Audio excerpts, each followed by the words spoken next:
सोसियलको चाहिँ world war फर्स्टको चाहिँ मेजर पोइन्ट्सहरू कसरी कन्ट पार्ने के हो वर्ल्ड वार भनेको होइन भन्ने कुरा चाहिँ सिकेको छ है। वर्ल्ड वार के हो त द्याट्स फर्स्ट होइन। यो कहिलेदेखि कहिलेसम्म भयो does anyone have any idea about it? 1914 देखि कहिलेसम्म 1919 अथवा 1918 को लास्ट है लगभग यति टाइप ड्युरेसन भएको छ होइन।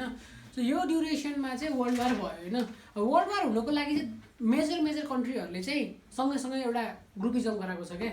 अनि तिनवटा टिमलाई चाहिँ हामीले ट्रिपल एलायन्स भन्छौँ होइन। हेर्नुहोस् है ट्रिपल एलायन्स लेमिसी एलायन्स र अर्को पोइन्ट छ हाम्रो ट्रिपल एन्टिटी होइन। दुईवटा टिमहरूको बिचको यो झगडा हो खासमा होइन। सो एउटाले एउटा पक्ष ल्याएछ भने अर्कोले अर्को। अब कसरी याद गर्ने भन्ने कुरा भयो। पावर हाउस भनेको जर्मनी हो र पछि हार्ने पनि जर्मनी नै हुन्छ। त्यसपछिबाट अस्ट्रिया हङ्गेरी र I got it Austria Hungary र अर्को भनेको इटली। सो हामीले याद गर्ने कुरा चाहिँ अब जर्मनी र इटली भनेको वर्ल्ड कपको फुटबल टिम हो भनेर याद गर्दा पनि यो सजिलो हुन्छ होइन। जुन इटली बाहिर निस्क्यो भनेर सम्झिँदा पनि भयो र अस्ट्रिया हङ्गेरी भइहाल्यो। अब एन्डेटको कुरा गर्ने हो भने चाहिँ फ्रान्स अब रोशनदालाई सम्झिहाल्नु चाहिँ यसको लागि त टेन्सनै भएन होइन। फ्रान्ससँग युके आइहाल्यो होइन। यो ब्रेक्जिट काण्ड भयो त्यसपछि एउटा भ्लादिमिर पुटिन होइन। सो भ्लादिमिर पुटिन पनि हुनुहुन्छ होइन। सो अब हामीले याद गर्नुपर्ने कुरा चाहिँ यिनीहरू दुईवटाको बिचमा वार भयो होइन।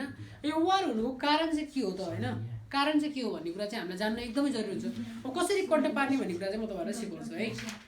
सो यसको लागि चाहिँ हामीले याद गर्नुपर्ने कुरा एकदमै भनेको चाहिँ सबभन्दा फर्स्टमा चाहिँ ECI is the most important thing. ECI है। सो वाट इज इसिआई होइन। इसिआईको मेजर रिजन भनेको पहिला सुरु एक्सपेन्सन गर्ने सिस्टम उनीहरूलाई एक्सपेन्सन गर्नु मन लागेको थियो। त्यस्तै गरी कोलोनाइजेसन गर्ने सिस्टम थियो त्यो बेलामा। जस्तो ब्रिटिसले चाहिँ वर्ल्डको धेरैवटा पार्टलाई चाहिँ कोलोनाइज गरिरहेको थियो। त्यस्तै गरी इम्पेरियलिजम भनेको साम्राज्यवाद होइन जित्दै जाने इम्पेरियलिजम भन्छ हामीले होइन। यो तिनवटा पार्ट इसिआई भनेर याद गर्नु सजिलो हुन्छ है। फर्स्ट रिजन चाहिँ यो number 1 reason behind it is यो। अब यसपछि तपाईँहरूलाई कन्ट पार्नलाई अरू इम्पोर्टेन्ट पोइन्ट भनेको चाहिँ के हुनसक्छ भन्दाखेरि चाहिँ होइन।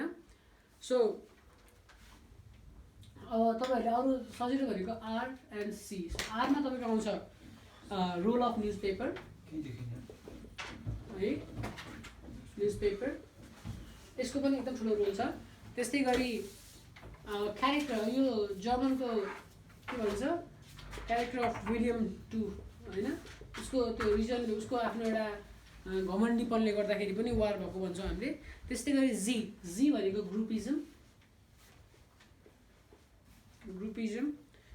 एन्ड सेक्रेट एलायन्सहरू फर्म भयो। अघि नै हामीले सुरुमा लेख्यौँ secret alliance.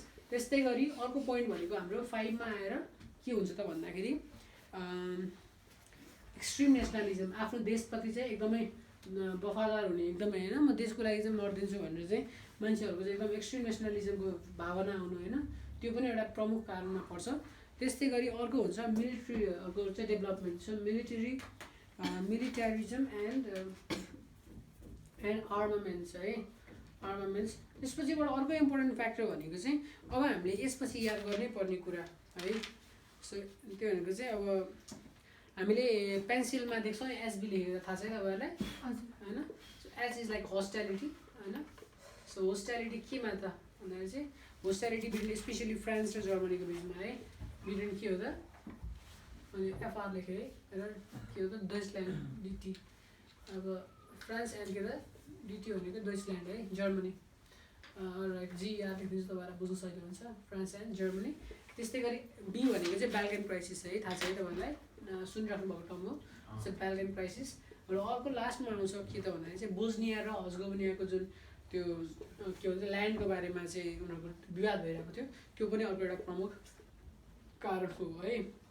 So in this way we get on लास्टमा चाहिँ एउटा इमिडिएट कज छ जुन चाहिँ मर्डर अफ के हो त क्राउन प्रिन्स है। सो लास्टमा चाहिँ हाम्रो इमिडिएट कज भनेर आउँछ होइन। इमिडिएट कजमा चाहिँ के हो त डेथ अफ मर्डर अफ के हो त प्रिन्स अफ के हो त होइन है। यसरी चाहिँ हामीले के हुन्छ त कजेस अफ वर्ल्डमा चाहिँ याद गर्न सक्छौँ है। अलराइट वेल गाइज अब हामीले कसरी कन्ट पार्ने भन्ने कुरा आयो होइन सो अब कन्ट पार्ने तरिका पनि फरक फरक छ आज हामीले पढ्दैछौँ वर्ल्ड वारको कजेसहरू के हो भनेर होइन फर्स्टमा हामीले बुझ्नुपर्ने कुरा भनेको चाहिँ वर्ल्ड वार हुँदाखेरि 1914 जुन वर्ल्ड वार भयो त्यतिखेर चाहिँ के भयो भन्दाखेरि ट्रिपल एलायन्स र ट्रिपल एन्टिटी बन्यो भनेर बुझ्नु पऱ्यो हामीले त्यसपछि हामीले अर्को बुझ्नुपर्ने कुरा के हो भने ट्रिपल एलायन्स बन्दाखेरि मेजर 3टा कन्ट्रिजहरू होइन सो जर्मनी त्यो बेलाको अस्ट्रिया हङ्गेरी र इटली एउटा ग्रुप थियो त्यस्तै गरी ट्रिपल एन्टिटीमा फ्रान्स युके र रसिया अहिलेको रसिया होइन युएसएसआर थियो यो हामीले बुझ्नु पऱ्यो यो त याद भइहाल्छ जेनरल राइट त्यसपछि याद गर्ने तरिका कसरी भन्दाखेरि फर्स्टको एसिआई हामी सबैलाई थाहा छ त्यसपछिबाट आरसी भनेको तपाईँले रफ कपी भनेर सम्झिँदा नि हुन्छ है सो रफ कपीमा आर भनेको के छ तपाईँको भन्नुहोस् त role of newspaper C भनेको के छ क्यारेक्टरिस्टिक अफ विलियम 2 होइन त्यस्तै गरी अब जेमको याद गर्नलाई हामीले जेमको गाह्रो छैन ल भनिदिनुहोस् त जी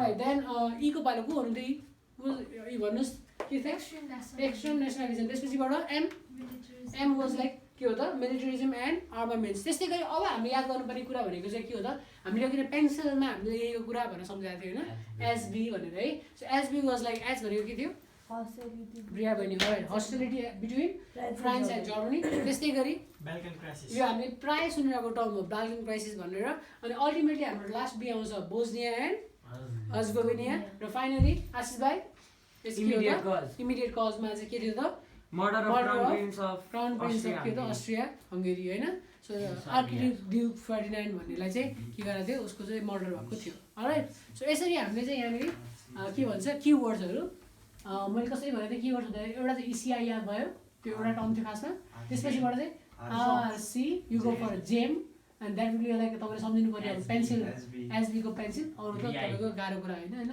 आइबी बिआई जे भन्दा पनि हुन्छ तर यो चाहिँ खासै धेरै इम्पोर्टेन्ट भयो तर एकैछिनमा हामीले चाहिँ कतिवटा पोइन्ट याद भयो त भन्दाखेरि यो 10वटा पोइन्ट्सहरू चाहिँ याद हुन सक्छ right well guys now we are going to learn about the के हो त भन्दा effect and consequences of first world war होइन सो इफेक्ट र कन्सिक्वेन्सेस भनेको वान अफ द इम्पोर्टेन्ट होइन इफेक्ट एन्ड के अरे consequences of world war first होइन सो वर्ल्ड वार फर्स्टको चाहिँ कन्सिक्वेन्स इफेक्टलाई हामीले कन्ट पार्ने तरिका एकदमै सजिलो छ that is none other than test up अघि नै सेन्ट अप भने जस्तै टेस्ट अप है टेस्ट अपको टी भनेको के त भन्दा ट्रिटी लेख्नुहोस् त ट्रिटी अफ भर्साइलिस होइन एन्ड के हो त वार क्राइम टु जर्मनी है जर्मनी त्यस्तै गरी ई भनेको चाहिँ हाम्रो के छ त भन्दाखेरि he goes for like emergence of new nation emergence of new nation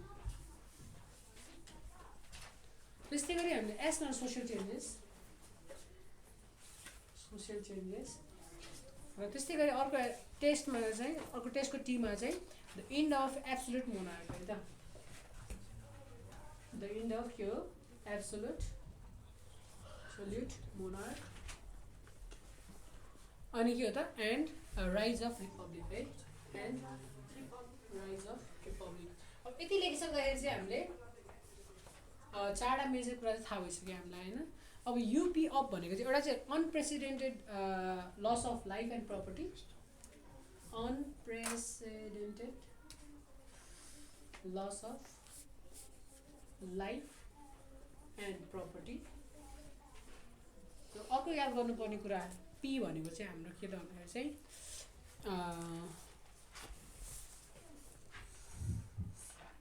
होइन टेस्ट अफ पी भनेको चाहिँ prevalent and farming prevalent and formation of league of nation यसरी चाहिँ हामीले टेस्ट अफ भनेर चाहिँ याद गर्न सक्छौँ I guess that you can easily know and learn by heart, right?